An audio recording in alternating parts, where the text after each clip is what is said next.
Vampire Berserker, Erotica, written by Mr. Carl S. East, narrated by Michelle Jones. Vampire Berserker, Chapter 1. The cool draft coming through the cracks along the wooden cellar door was starting to get on Johnny's nerves. His skin was already super sensitive since the change, and it was another reminder of how things were never going to be the same again. There he was, sitting in the midst of the local vampire lair, contemplating how to tell them his unfortunate news. He'd been a vampire now for just a week, and although vampires usually lived a solitary life, they did gather for weekly meetings at the central lair.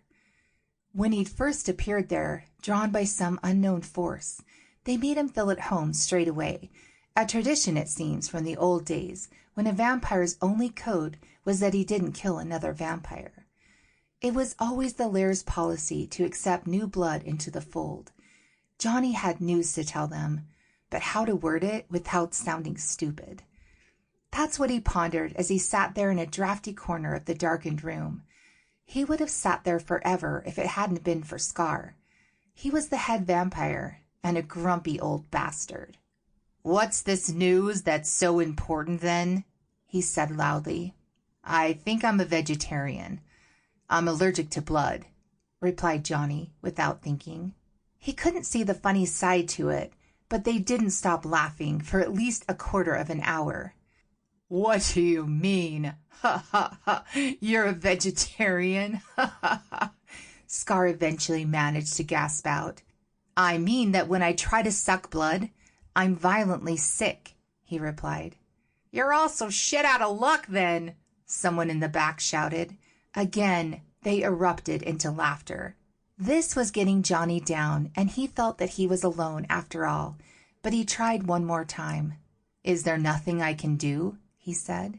"Yeah, suck a vegetarian's blood," replied Fang, the second in command.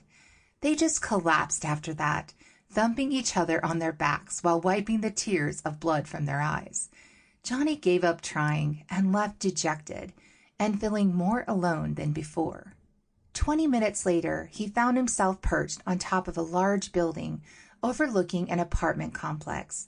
It was his favorite haunt since becoming a vampire, mainly because he could spy through the windows on the people inside.